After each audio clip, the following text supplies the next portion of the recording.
Good podcast. It's Thursday, June 3rd. And on Thursdays, we talk about issues that matter to us around here at the Common Good podcast. And you know that we have talked a lot about the death penalty on these Thursdays and other days that Vote Common Good and Greater Things organizations, both organizations I'm involved with, spend some time and energy trying to keep our country from killing one another. And we think that it not only extends to the citizens killing one another, but most certainly to our government killing its own citizens. And the death penalty is an issue that sits very close to my own sense of morality and life. But I know for a lot of other people, they don't know how to think about it. They don't always want to think about it, and I understand that. I have a friend who said to me, every time I think about the death penalty, every part of it is just so sad. And I know that people don't want to talk about sad things. They don't want to talk about people being falsely accused, or they don't want to talk about a murder that took place. And then they don't want to talk about our criminal punishment system. And they certainly don't want to talk about then a state or the country, federal government executing someone. So there's a real tendency to want to avoid these issues. And I don't know, maybe that's one of the reasons that we like to talk about it around here, is to give people that opportunity to hear other people talk about the death penalty, so that they can change their own minds and thinking about it. And the state of Ohio is one of the states where the death penalty has been active, and where a discussion and a movement to stop the state from executing its own inmates and people who have been convicted of crimes is afoot. And we have Hannah with us. Hannah works to do just this, works for an organization in Ohio to stop executions in Ohio. So after that disclaimer, Hannah, that some people say, I don't want to talk about the death penalty, you work for an organization that talks about the death penalty. How did you get into something this intense and into the death penalty work overall? Yeah, it's a great question. And honestly, it was completely by accident. I'm not, involved in the criminal legal system. I've not been caught up in it personally. I've not had family members involved in it. I'm not an attorney. So when I was at Denison, I graduated in 2017. But while I was there, my mentor, and he's still a mentor to this day, taught a course called execution literature, which is, for anyone who has been to a liberal arts institution, that's probably one of the most liberal artsy courses you could imagine. It's just super niche and interesting. And at the time, I just didn't really have an opinion on it. Like I said just a few seconds ago, it's not a system that's ever really affected me. But throughout the course of that semester, we were forced to talk about it and to think about it and really grapple with how we viewed the system and all of its flaws. And so I remember doing my final on the only woman who's on Ohio's death row. And that was when I really had a turning point on the issue, because it was, an individual case that I dove deep into. So about a year went by, and was finishing up my courses and found out I needed an internship to graduate. And my mentor said, all right, well, here is Ohioans to Stop Executions. I know the guy who runs it, and you're going to go ahead and intern with them because you have to have an internship to graduate. So here you go. And over the course of that year, at the time, the organization was working on the severe mental illness exemption bill, which was passed and signed into law by Governor DeWine this January. It exempts folks with severe mental illness from receiving a death sentence. So the bulk of my work was researching cases where severe mental illness may have been present, just diving deep into the weeds of some of these really horrific cases. And so, my knowledge and my passion for the issue grew over that year. And May 2017 came around. I had a few job offers. I actually wanted to go into journalism, but nothing that I was offered was really exciting me. And I had really enjoyed my time at the organization. So I, went up to my predecessor, asked him for a job, and for some reason he brought me on. And it was really a trial by fire, because the state of Ohio resumed executions after a 3-year moratorium in the summer of 2017. So within a month of me joining the staff. So I can go more into that in a little bit, but that's how I was brought into the work. And now I'm so proud and so excited to be executive director of the organization that's leading the charge to repeal the death penalty in Ohio. There's some ways in which it seems like you're ideally suited, because like you went through a long list of the backgrounds you didn't have, right? You said, I'm not a lawyer. A lot of people who work in death penalty are lawyers. You didn't have a family member and some of the other natural pathways. I would imagine that helps you as you talk with other people who you're trying to sway public opinion through, who also say like, I don't have any connection to the death penalty. Like I don't, that's doesn't even, it used to be the death penalty would show up in the news. At least my memory is that it showed up in the news more than it does now. Now it feels like you'll get a news feed, update here and there. And maybe if a death penalty, if a death action is being contested, it'll show up. Um, how does it feel talking about these issues in Ohio, where it's been such a particular political issue? Is Mhm. that is it different in Ohio? I mean, I know you don't know what it's like anywhere else, maybe, but is it different in Ohio? Do you feel than it is in some of the other places? Yeah, and before answering that, I do just want to note that I don't have a connection to the issue, and I think that grants me a certain privilege because there are a lot of people who are forced into this, either by losing a loved one to murder or being wrongfully convicted. So we do, we work with folks and uplift those voices all the time, but it's emotional labor and it's reliving trauma for these folks. So I just wanted to acknowledge that quickly. In Ohio, it's been an interesting ride. So like I said, joined the staff in 2017. We were resuming executions again. And so I personally went through 3 different clemency campaigns. So clemency, for those who are unaware, is the last act of mercy a governor can grant someone who is facing an execution. So he or she will either commute the sentence to life without parole or something just other than death. So I was working on those campaigns, and around the time of the gubernatorial election, we had 2 paths as an organization that we would have to choose from. If Governor DeWine was elected, we figured, oh man, we're going to be doing nonstop clemency campaigns. We got a real heavy execution schedule coming our way. And if Rich Cordray would have been elected, we figured we may have more time to work on reforms or heck, even repeal. But very early on into Governor DeWine's administration, we learned we were wrong about both of those things, right? So there was an evidentiary hearing that happened in late 2018 in a federal magistrate judge's court that showed Ohio's lethal injection protocol was torturous, right? It created a fire in the veins type of sensation, a sensation similar to waterboarding with fluid building up in the lungs. And so what we had there was clearly a violation of the 8th Amendment. No one shall be subject to cruel and unusual punishment.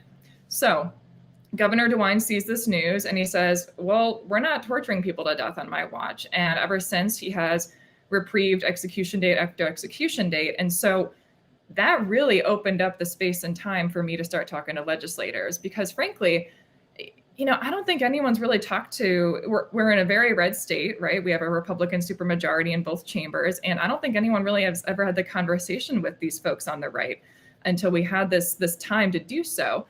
And so what I did is I started just, knocking on legislators' doors, making calls and taking meetings to take the temperature of the legislature. And I think what I found was that this myth about, conservatives, tough on crime, pro-death penalty, and the left being, the opposite of that was really not true. This is an issue with bipartisan support. It's something that the left, the right, everyone in between, libertarians, Green Party, whatever, they can all look at this issue and see it for what it is. And it is an irreparable policy that other states have tried to fix and have failed and have ultimately repealed. And that's what's happening in Ohio as well. So it's been a long time coming. I think it's due to the decades worth of education that organizations like OTSI and others have done. And, people are realizing that it's time to get rid of it. There are other ways to hold offenders accountable without a capital punishment system. So I don't know if that answered your question, but I hope that gave you some. Yeah, no, yeah, absolutely it did. So are there still in Ohio, are there still people being sentenced to death? Mm-hmm. So in other words, is the court system still utilizing the threat of execution? Yeah, I mean, it's still on the books. So as long as it's law, there are certain prosecutors that I know will continue to use it in certain cases. So we are seeing that. But we're really optimistic that in the next 18 months, we'll have the system gone for good. So to talk about that, what is it that you're doing, and why do you feel confident that a state that has been seen as reliably sticking with the death penalty.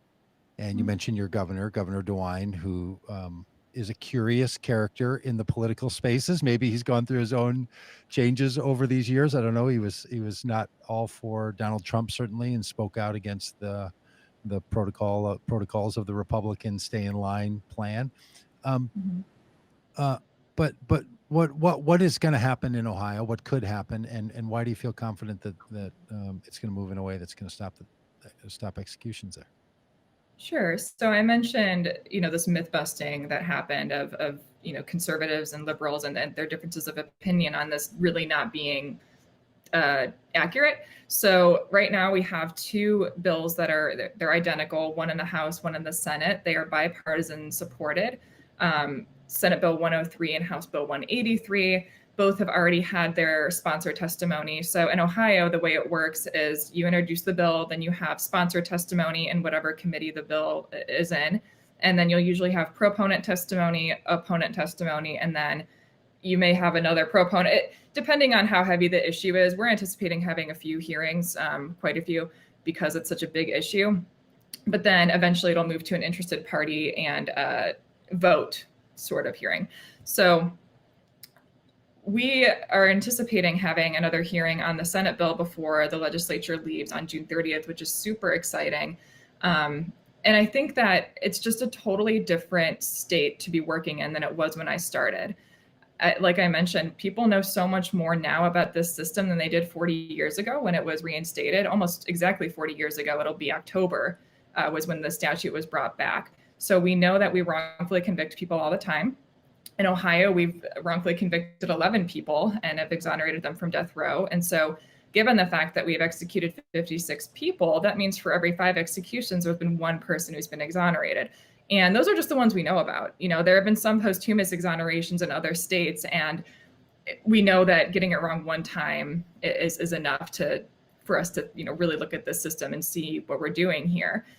We also know the cost is astronomical, and as states are struggling to get back on the road to economic recovery and like a post COVID-19 world, this is just not a system we need to be spending millions of dollars on. And frankly, there are just more appropriate responses to violence than a death penalty, because we know it doesn't deter crime. In states that use the death penalty heavily, and it's most concentrated in the southern states, their crime rates don't differ too much from states without the death penalty. Prosecutors don't have trouble getting their convictions. There are just other answers to address that violence and that trauma, and I think people are realizing that. Does that answer your question? Yeah. So you said that when a bill comes through, there's opponents to the bill and proponents. In Ohio and in your work, what do you hear being the current set of arguments being made by people who want to keep the death penalty as a practice in Ohio? How are they talking about it? Like what?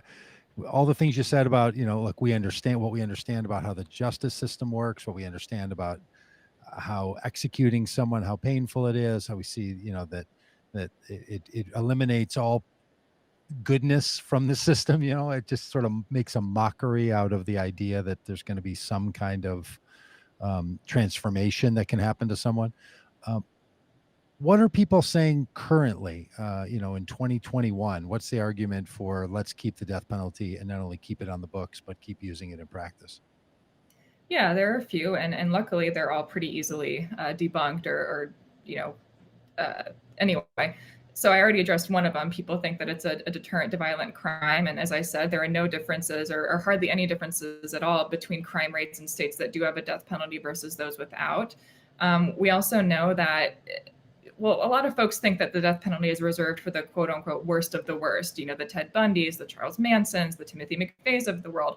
But when you look at death row in Ohio and death rows across the country, they aren't full of people that fit into that category. They're people who are poor, who have been through a lot of trauma, usually have some sort of mental illness, and have just been repeatedly failed by systems that are supposed to protect them throughout their lives. And that is not to excuse the crimes that happen to get people on death row, but I think we need to really take a look at who we're sentencing to death, because it's incredibly arbitrary. I mentioned the cost earlier, and only a handful of counties in Ohio can afford to carry out a death penalty trial. It's Mm-hmm. egregiously expensive to the taxpayers. So you could commit a crime in Hamilton County, Ohio, which is one of the biggest users of the death penalty in the state of Ohio, and you can commit the same exact crime, let's say in Licking County. I use Licking because that's where I went to college. You'll get a death sentence in Hamilton, but most likely not in Licking County, even if the crimes are the same. So there's that. Folks also think and want to have the death penalty reserved for some sort of closure for murder victim family members. And while I'm not a murder victim family member, we do work with a small coalition of folks who have gone through that tragic experience. And even if they can, believe in the death penalty in theory, in practice, it puts them through decades of pain and reliving the trauma. And every time there's an appeal, there's a new story, and the details of the crime are relived and spelled out. And oftentimes the victim gets lost in those stories. It's all about the crime and what happened in the offender. And so what victims are really saying they want is more support, more specialized grief counseling. I have a board member who's done incredible work in this space, who tragically lost his father to murder. And was lucky enough to be employed to where he had access to that grief counseling, that specialized grief counseling, but not everyone has that. And so that's why he was drawn to this work, because he wants to mobilize those folks and create a network of support across the state, since one currently does not exist. So those are the arguments we most commonly hear in support of the death penalty. It's very well said. Look, this idea, and a lot of people say it, what about the victims? I was at we put together an action down in Texas to try to raise a moral witness about an execution that happened last week.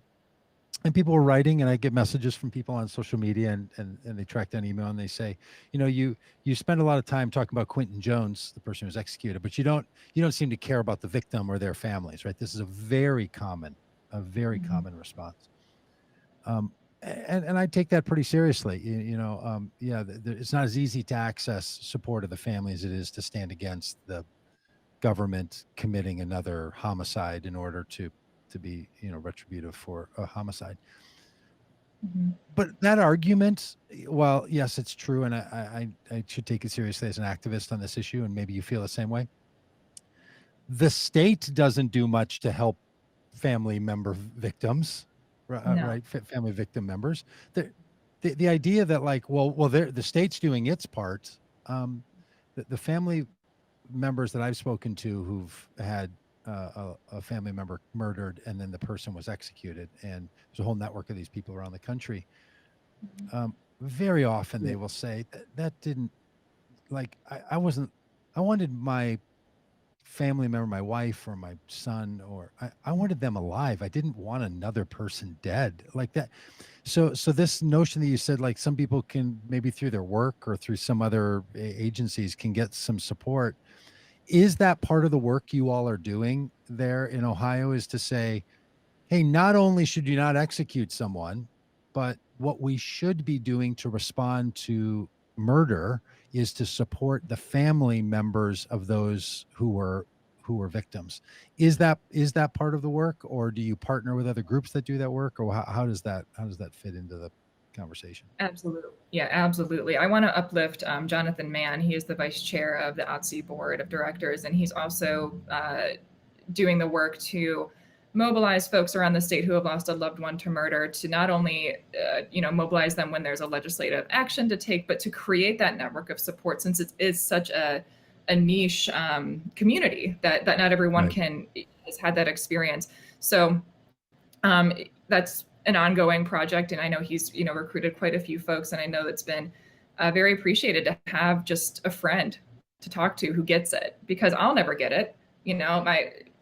My next door neighbors will never get it.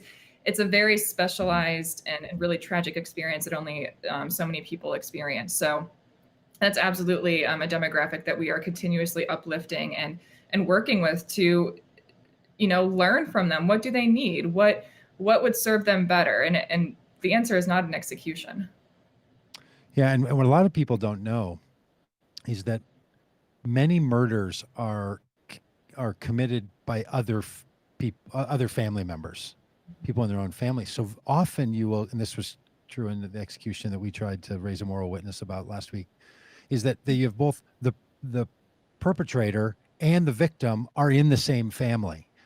And these are the things that make some of our domestic violence crimes so difficult, right? Is even beyond the death penalty, just in the fact that we use a punitive system of response to crime, that we believe somehow that punishing people is what the state or our government should do in response to someone's crime. And the, all of that system, um, the fact that we have a difficult time in our society differentiating those that we're mad at and those that we're afraid of, right? And there's a lot of times that the conversation is, well, we need to be kept safe from these people, and the best way to do it is to make sure they're not alive anymore. I think that's not a very legitimate argument for safety. Yeah.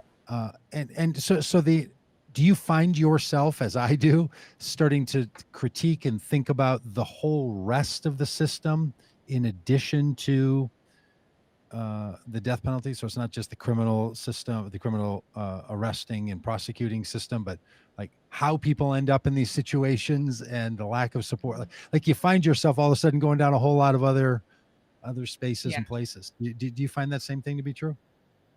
Oh, absolutely. I mean, a lot of the folks who end up on death row came from broken homes, were in the foster care system, were tossed around from home to home. That was, you know, more often than not very abusive. So I think that's a whole other system that I do not have a lot of knowledge on, other than a lot of these guys came from that system. So absolutely, there's a lot of overlap. It has its tentacles. The death penalty has its tentacles in a lot of different areas. And I'm glad you brought that up, because we work with a lot of other criminal legal system reformers. And usually the question I get is, well, the death penalty is so separate from the criminal legal system. We have to focus on bail reform, on reducing penalties for drug crimes. And those are both true and both needed. But what the death penalty does, it's such a violent tool that ends in the death of a human being. And it's this linchpin of a violent, destructive criminal legal system that puts all the focus on punishment over healing. And in addition to that, it just sucks up so many resources. It sucks up so much air in the room. And if we were to when we repeal that system in Ohio, I'm going to say when, it'll be like that first big domino you knock over that I think will open the door for broader criminal legal system reform. We see that happening now in Ohio. There's a bail reform initiative, but I'm just convinced that when it's gone, we'll have more time to really address the criminal legal system issues that we've all been, really talking about for the last year or two. I think it should have been discussed much longer, but in the wake of, George Floyd's death and Breonna Taylor last year, I think the nation as a whole is finally waking up to these problems that we have to really fix. Yeah, well, look, I really hope that that's true. I live in Minneapolis, and paid a lot of attention to the murder of George Floyd by the Minneapolis police officer. What I saw happening there was an extrajudicial execution going on, and a police officer who believed if this man dies, that's just in the realm of what needs to be reasonable, and I think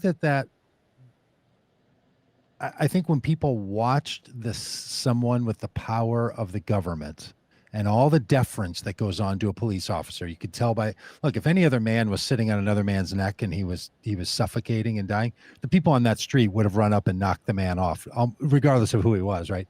Unless he's a police officer, because we defer to that authority. We still grant moral authority to our police departments. We still grant moral authority to our government. So then when the government acts in a way, as I believe happened there with the murder of George Floyd, and what happens in a death penalty case, it causes everyone to sort of stop and say, this is just not acceptable. And the humanity on humanity that you saw there. And that's one of the things about the death penalty that I'm just going to preach for a second here, that we sterilize it, right? And we put it into another place, and we have a whole set of words for, like, we call it execution. We don't call it a homicide. Like, we just do a whole lot of things in our society to make that more palatable to us.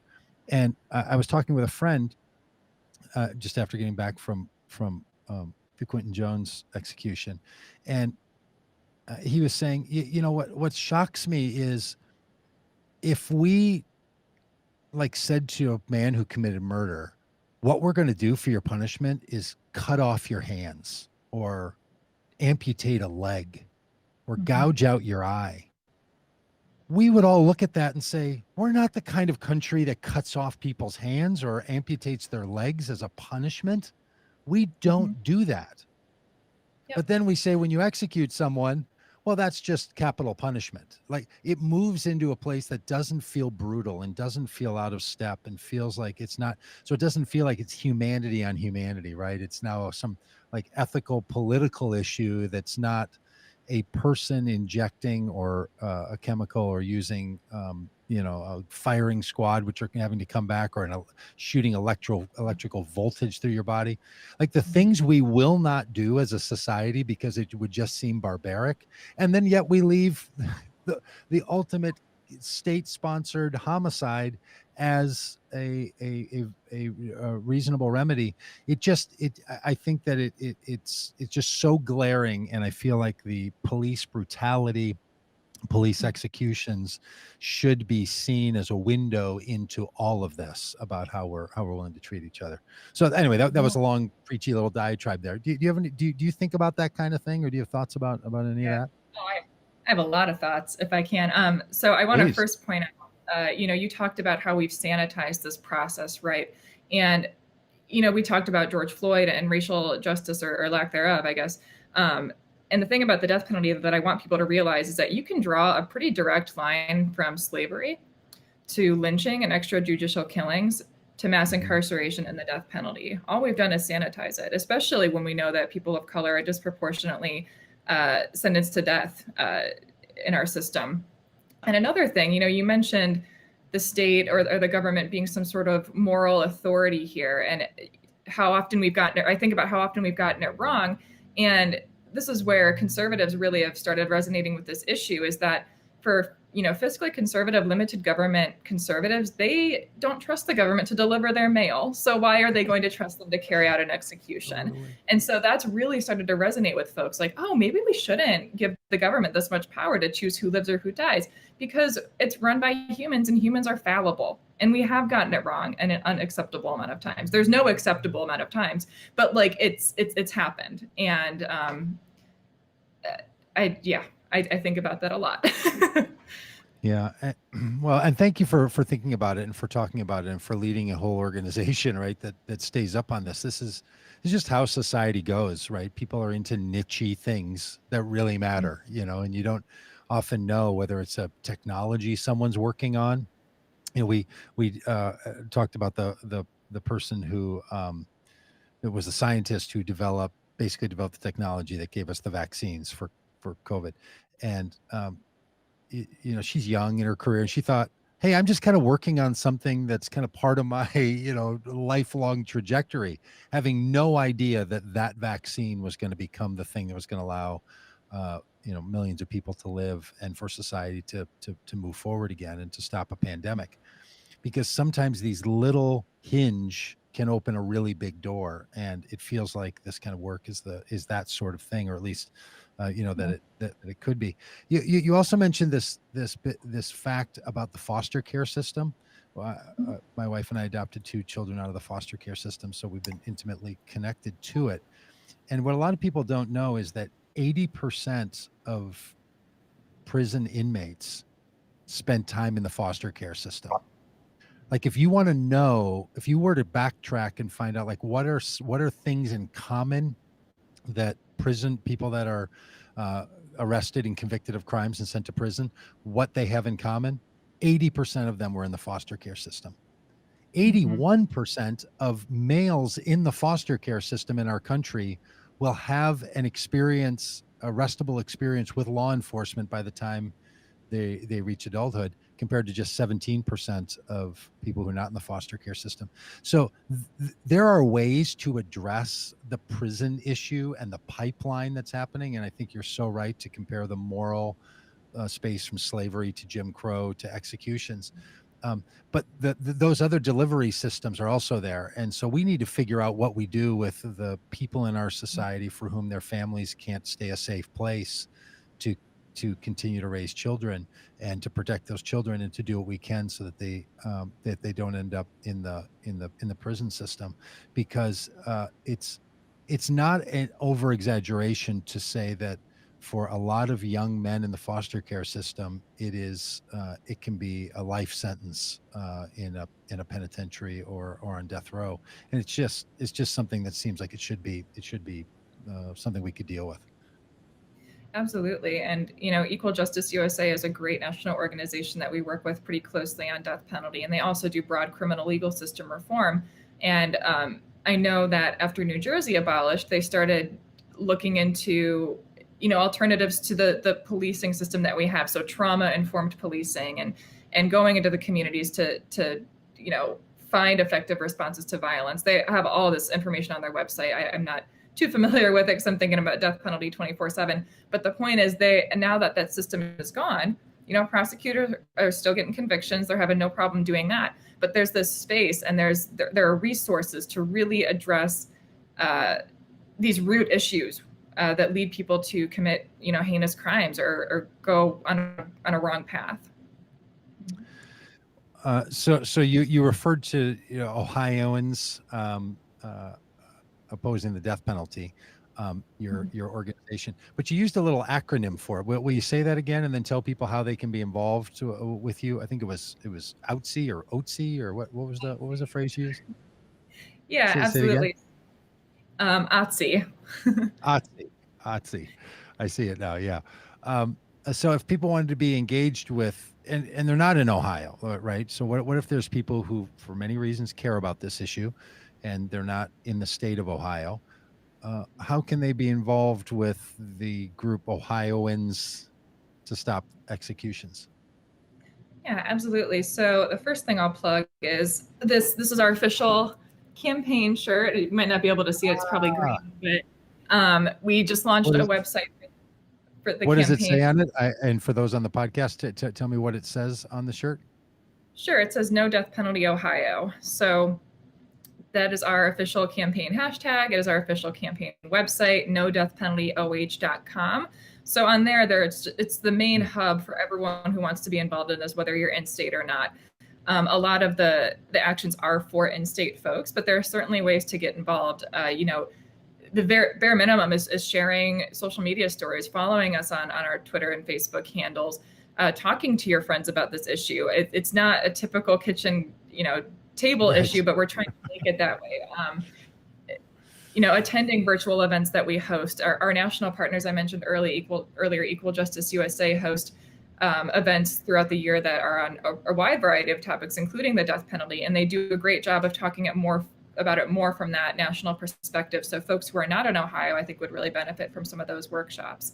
But yeah, nodeathpenaltyoh.com, tons of info on how to get involved. Hannah, this has been so encouraging and so enlightening. Remind us again of the schedule that these things are being dealt with. You referenced 18 months as a time when Ohioans may move in such a way as to no longer utilize the death penalty. What is that schedule? What is the calendar? Absolutely. So I can give you a guess, but as folks probably know, legislatures can change the schedule whenever they really want to. So as of right now, we got the Senate bill moving a little bit quicker than the House at the moment. So we're anticipating a proponent testimony hearing happening on that Senate bill before June 30th. And then when we come back, we're hoping to get that bill through that chamber. So pass the Senate bill out of the Senate. The House, I think, will be moving a little bit behind, but, you know, on the same track, a little bit behind, like I said. And we're hoping to have it through the House and have both of these bills done and signed by the governor at the end of 2022. Now, which bill it will be is to be determined because, like I said, they're identical pieces of legislation, they're companion bills. So it's kind of a race of who gets it through the chamber first, I think. And then And what do those bills do? They they abolish ban the the death use. penalty. They abolish the death penalty. That's the extent of it. There's not other things in it that it also does. They just say the death penalty will not be used in Ohio again. Correct. Yes, it takes it off the books. There are other bills that are working their way through the legislature right now that address other aspects of the criminal legal system that also get woven into the death penalty. The bill number is escaping me. I apologize. But there is actually a bill that discusses victim compensation funds and how to better serve those victims. So there is some progress there, which is really great to see. And I'd be happy to send you a link to that. I just don't know the number off the top of my head. We have a little game show feature around here where when people name the numbers of bills and legislation, we give them a little, we give them a little sound. So we're not forcing people to have to know the statistics and the numbers. So that's no problem at all. Is there anybody in Ohio that's really pushing hard to not abolish the death penalty? Like, is there an action group? Is there a campaign? Is there money being spent? What do people know about the opposition to it? There's not much opposition. I mean, all the facts, the stats, the logic are on our side of the issue. We know it costs way more. We know that it harms victim family members. We know that it's arbitrarily applied based on race and geography. We know that it's just so broken and irreparable. So there really isn't a counter campaign that's trying to keep the system in place. We know that the Prosecuting Attorneys Association will be opposed to this, as they are to several things. But other than that, support for the death penalty is a mile wide and an inch deep. Once you really get into the issues, you can see the system for what it is, and it's just broken and does not serve Ohioans. Well, I'm sure you'll find good work to do 18 months from now when there's no longer a need for the Ohioans to stop executions. And we hope that it reaches a point where, all the work that your organization has done and that you have done and all that have been involved in it will be evident to the world. And once again, in another state, the scourge of using homicide as our response to murder will be done away with. So, Hannah, thank you so much for being a part of things here. We really, really do appreciate it. Yeah, and thank you so much for having me. It's been a pleasure. Yeah, we'll be back tomorrow, Fridays, where we talk about science and other things of goodness. So we'll see you tomorrow.